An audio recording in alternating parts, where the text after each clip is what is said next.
This week's episode dedicated for the organization dailygiving.org. It's a great organization that gives money every single day to dozens of worthy charities. Here's how it works. You give them the money and they give it out for you every single day. So every single day they give $1 on your behalf. Doesn't sound like a lot, but when lots of people are doing it, it makes a major impact. I personally am part of it, and I love it because I know that every day, no matter where I am, someone's giving me at least $1 on my behalf. So check it out, dailygiving.org. This week's Torah portion has a very interesting piece to it. It's our favorite enemy, Amalek. Amalek is a nation that existed a long time ago. And we have this command in this week's Parsha to remember them and to destroy them. And there's a lot of questions around this, but the one that really sticks out in my mind is, why them? And the answer is, well, the Jews came out of Egypt. Life was amazing. God was killing it. It was awesome. They split a sea, manna from heaven. What could be better? And then this little nation from what is now current day Gaza hears about it, leaves their place, sees us in the desert, fights us in the desert, and loses. God's like, that's the guy you hate forever. Wait. We just got out of Egypt, right? We got out of Egypt. 210 years of Egypt. 210 years. And it wasn't like they just worked us hard and didn't give us a bonus. Egypt was Nazi Germany. They ripped babies out of mothers' arms and stuck it into walls if there weren't enough bricks. They used it for hunting. They had to stand with candles till it burned our hands. They had the men sleep in the fields. They would never see their family. They destroyed us mentally, physically, emotionally. Wait, the nation that tried to subjugate us and kill us, we don't have a command to remember those guys? This nation that shows up in the desert and we beat, they show up and we knock them out. Not completely, but we knock them out and they go crawling back home. That's the nation that we're all forever with? What in the world is going on? So God is doing what he always does, being brilliant, as if I can say that, teaching us something that's so much more subtle than it comes across. The Jewish people stand for two things. We stand for our existence. We need to exist, clearly. But we also stand for our spiritual existence. We not only need to physically exist, we need to spiritually exist, which means we need to be spiritually connected. Who we are is not just a nation that exists and has roads and markets and doctors and stuff. Who we are is a nation that is connected to God, that strives to get better, that strives to learn, that has a tradition, that has timeless wisdom. When the Jews come out of Egypt, God was teaching them, listen, there's two different types of anti-Semites. Anti-Semitism is an irrational hatred. Right? I once to give a class on this. It's an Aisha Torah class.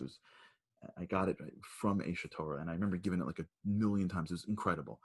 If you look at history, for every reason why they hate us, there's an opposite reason, right?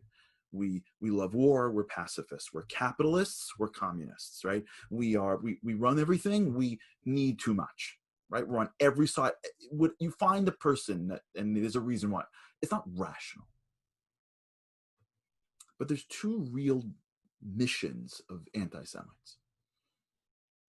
Some anti-Semites want to kill us physically. They're after our destruction. They exist today. Look at the Middle East. There's a lot of them. People that want us dead. They just want us dead.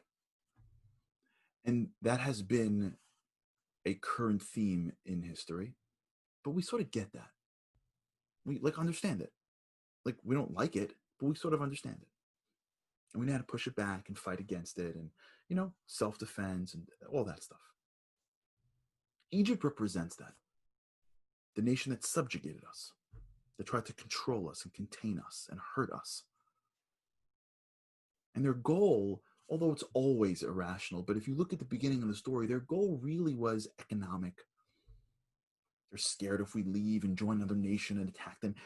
Even though in the core it wasn't, but at least at the surface, it seemed like they made us a threat and as a result tried to kill us. It was a physical game if you were watching from the outside. Amalek was totally irrational. We weren't near them. It wasn't a territorial war. We weren't coming close to them. They didn't know us. We didn't live there. In Egypt, we were living there. And they were worried that we got too big and too this and too that. And if we joined someone else, we'd overthrow it. Okay, it's something. We never met Amalek. We know who they were. They show up from their place. They walk the desert to fight us. Why? And the answer is because Amalek wasn't really fighting us. They were fighting God. What got them excited was that now that we walked out of Egypt, we represented something. Represented God. Represented the power that just did 10 plagues and split a sea. Our existence wasn't some irrational, anti-Semitic. Our existence was spiritual to them. And they couldn't stand God.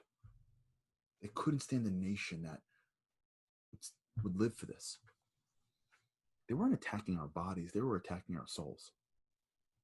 They were coming after us because they wanted to, at the very least, get us to question our own relationship to God. They didn't have to win. They just had to draw blood, because until then we were invincible. From Egypt and the plagues, we were invincible. Clearly God was with us. If you just draw blood, everyone's like, well, is he? Is he not? Is he there? Does it matter? Does he really care if I do this? What is this stuff really? All that. They just needed to just get a little blood. And then we would start to think, and then we started. That's how they're beating us at our soul. This stuff really wisdom? Does God really care?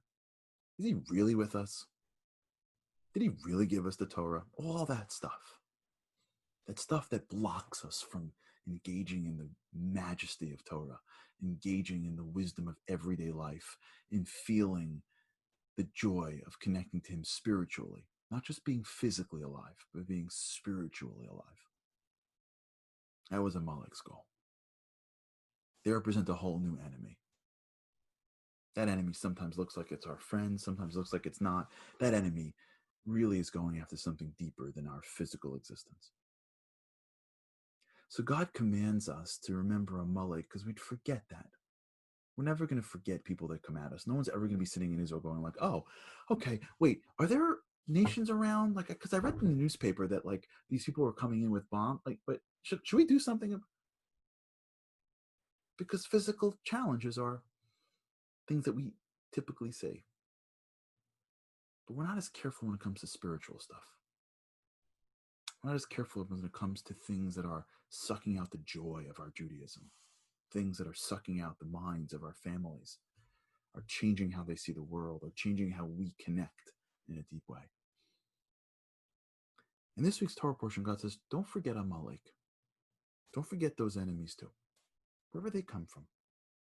Because anyone that makes you doubt me and my relationship to you is also a threat. Because your existence is also based on our relationship. This period of time is a period of time called Elul. It's the time in which we're supposed to connect to God. But there's a huge block, and that block is the doubt that God really cares. That doubt is his Torah really going to benefit my life? That doubt of, is the process of coming close to him really going to make me the person I'm meant to be? We're not sure. Doubt. You know, in the gematria, which is numerical value, Amalek is equal to suffix, which is doubt. The doubts that we have in our head that holds us back from engaging in a process of connecting to God now, that's Amalek. And where did it come from? I don't know. It comes in from different places. But wherever it came from, we have to fight against it. And we have to double our efforts exactly now to be able to fight to make sure that we have no doubts, that we pursue wisdom until it's clear. There's a God in this world, and he gave us incredible wisdom. And the greatest thing we could do for our own lives is to engage in that wisdom and to get close to him every single day. That is how you fight Amalek.